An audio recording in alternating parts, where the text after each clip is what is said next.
Summary of The Hunchback of Notre Dame by Victor Hugo. In 1482, the people of Paris are watching a play at the Palace of Justice to celebrate the Feast of Fools, a popular medieval carnival. Pierre Gringoire, who wrote the play, is very proud of it and can't wait for people to see it. Unfortunately for him, the honored guests, a group of traveling ministers, are late, and the crowd is getting antsy as they wait for the party to start. Gringoire finally tells the players to start the play because he is afraid for their safety. They are afraid that the crowd will hang them for making them wait.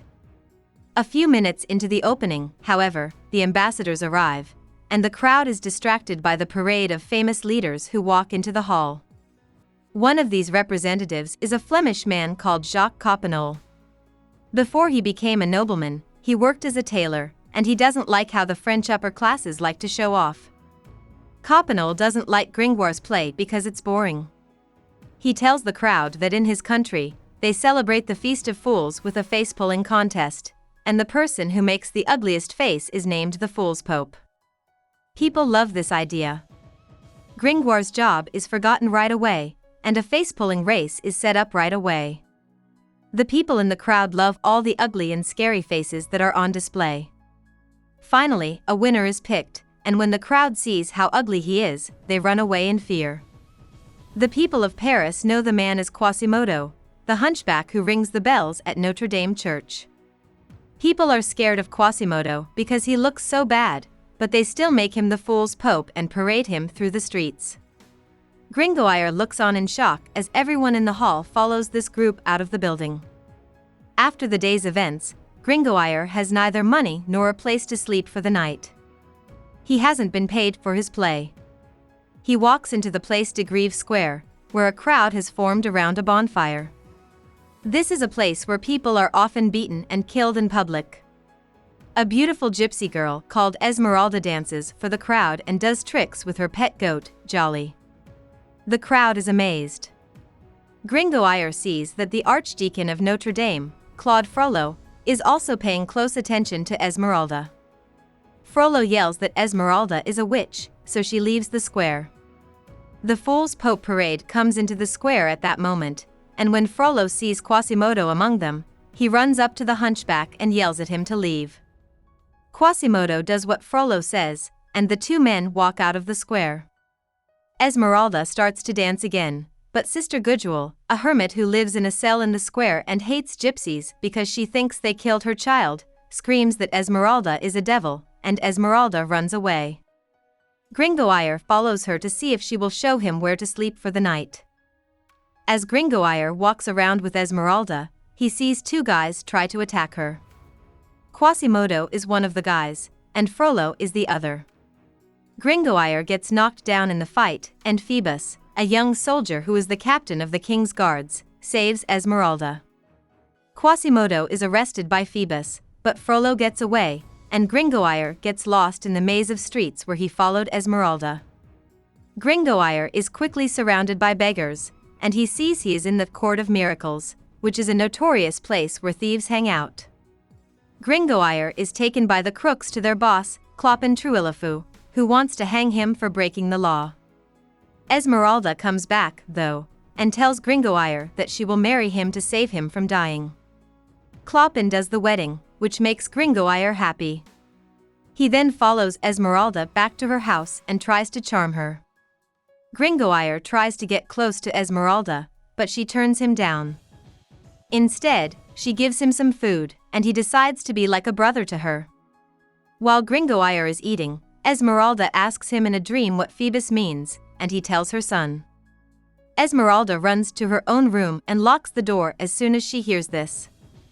Claude Frollo used to be a young guy who was religious, kind, and full of emotion. He took in Quasimodo, a baby who had been left on the street, and his younger brother, Jehan Frollo, whose parents had died. Frollo spent his whole life helping Jehan learn, hoping that Jehan would grow up to be a bright scholar. He also taught Quasimodo how to speak and gave him a job as a bell ringer at Notre Dame. Quasimodo lost his hearing, though, because the bells were too loud. Jehan grows up to be a drunk and careless young man, and Quasimodo is hated and feared by most people because of how he looks. As the years go by, Frollo becomes more angry and thinks that all of his plans will fail. He starts to try out alchemy, which was an ancient science that tried to change certain metals into other things, especially gold, and find the secret to living forever. He gets a reputation in Paris as a magician who sold his soul to the devil. He becomes a very important religious leader in the city, and King Louis XI goes to him for medical help. Frollo falls in love with Esmeralda when he sees her dancing in the square one day. He thinks that she is a witch sent by the devil to tempt him, so he starts to gather evidence against her. Even though it was Frollo's plan to kidnap Esmeralda so he could rape her, Quasimodo is put on trial for her kidnapping, which Gringoire saw, and is given a public beating as a punishment. During this beating, Quasimodo screams for water, and Esmeralda comes up to him and gives him a drink. Because of how kind she is, Quasimodo falls in love with Esmeralda. Esmeralda, on the other hand, loves Phoebus, who is going to marry Fleur-de-Lis, a young noblewoman.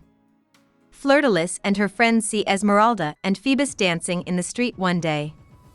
Fleur-de-Lis sees that Phoebus is interested in Esmeralda and calls her inside, where she and her friends insult Esmeralda because they are jealous of her beauty. Phoebus is very interested in Esmeralda, so he sets up a meeting with her alone. On the day he is supposed to meet Esmeralda, Phoebus runs into Jehan. Jehan had just been to Frollo to borrow money and then ran into Phoebus. Jehan and Phoebus take the money to the pub to spend it, and Frollo follows them there after following Jehan back from his visit. Frollo follows Phoebus out of the pub that night when he goes to meet Esmeralda. Phoebus goes to an inn, but just before he goes inside, Frollo stops him. Frollo gives Phoebus money and says he wants to watch the meeting between Phoebus and Esmeralda. Phoebus agrees, so Frollo comes with him to the inn and hides in a room's cupboard while Phoebus goes to get Esmeralda. Frollo watches as Phoebus starts to take Esmeralda's clothes off. Esmeralda has taken a vow of virginity and fights against Phoebus's approaches, but Frollo gets jealous, comes out of the cupboard, and stabs Phoebus before running out the window. Esmeralda is so scared that she passes out. When she wakes up, she is in jail for killing Phoebus. Esmeralda is put on trial for witchcraft. She is accused of using magic to lure Phoebus to his death, and she is sentenced to be hung. Esmeralda is going crazy from fear and sadness, and she doesn't know that Phoebus is still living but has left her to her fate. As she is being led to be hanged, Frollo comes up to her and tells her that he will save her if she will be his lover. Frollo leaves the square after Esmeralda says no. Just before Esmeralda is about to be hanged, Quasimodo jumps out of Notre Dame, grabs her, and carries her into the church, where he cries out for asylum, a medieval rule that said condemned prisoners could take shelter in certain holy buildings. Frollo thinks Esmeralda is dead when he goes back to Notre Dame. He thinks he sees her ghost in the bell tower. While Esmeralda hides in Notre Dame, Quasimodo takes care of her. One night, he goes to see Phoebus and tries to convince him to show Esmeralda's innocence, but Phoebus thinks Quasimodo is a devil and runs away. Esmeralda is still living, and Frollo finds her in the church. One night, he tries to rape her, but Quasimodo stops him. Then Frollo finds out that Quasimodo also loves Esmeralda, and he gets angry at the hunchback. One night, Frollo goes to Gringoire, who still lives in the Court of Miracles, and asks for help getting Esmeralda out of Notre Dame, where he says she is stuck. Gringoire gets the thieves who live in the court to start a riot. The thieves then surround Notre Dame and try to free Esmeralda. Quasimodo, on the other hand, thinks that the mobs want to hang her and tries to stop them so that Esmeralda can be left alone. In all the chaos, Frollo sneaks into Notre Dame and takes Esmeralda away. He takes her to the Place de Grève and tells her that she can either be his lover or he will call the guards and have her killed. Esmeralda tells him she will never love him, so Frollo gives her to Sister Gudule to hold while he goes to get the guards.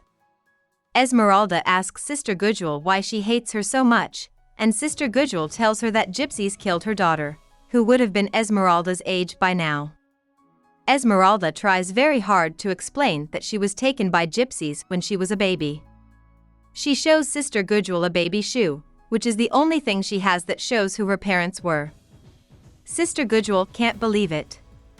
Esmeralda is her daughter because she has the other shoe.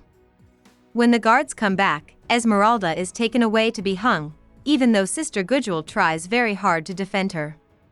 Sister Gudule is killed when she is knocked down during the fight with the guards.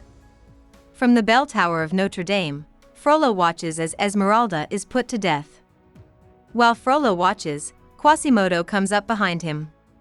When he sees what Frollo has done, he pushes Frollo off the cliff.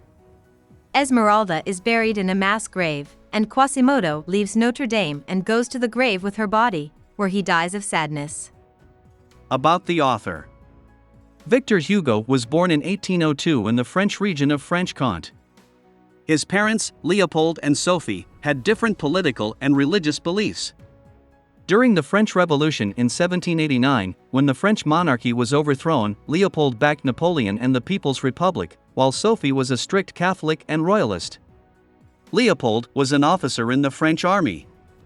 When Hugo was a child, he and his family went on trips to Italy and Spain. Hugo sided with his mother in politics and faith when he was young. He wrote a number of works that showed his support for the government and the church.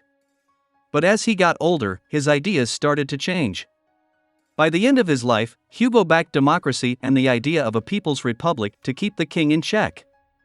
Hugo married his best friend from childhood, Adele Fouquer, in 1822. They had 5 children, but one of them died when they were young.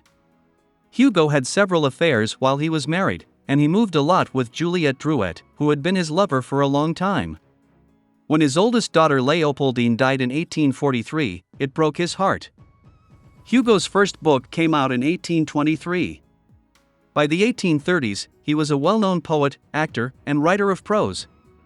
The Hunchback of Notre Dame, his first book, came out in 1831, and Les Miserables came out in 1862. Hugo was a very well-known person in France, and he spoke out for many political issues. Hugo was forced to leave France in 1855 when Napoleon III brought back the monarchy. He went to the island of Guernsey, where he lived for the rest of his life. In 1870, he moved back to Paris. He died there in 1885. There were more than 2 million people at his funeral. Hope we summarized it fully and you liked it. Please hit the like button and subscribe to our channel so that we are motivated to create more videos.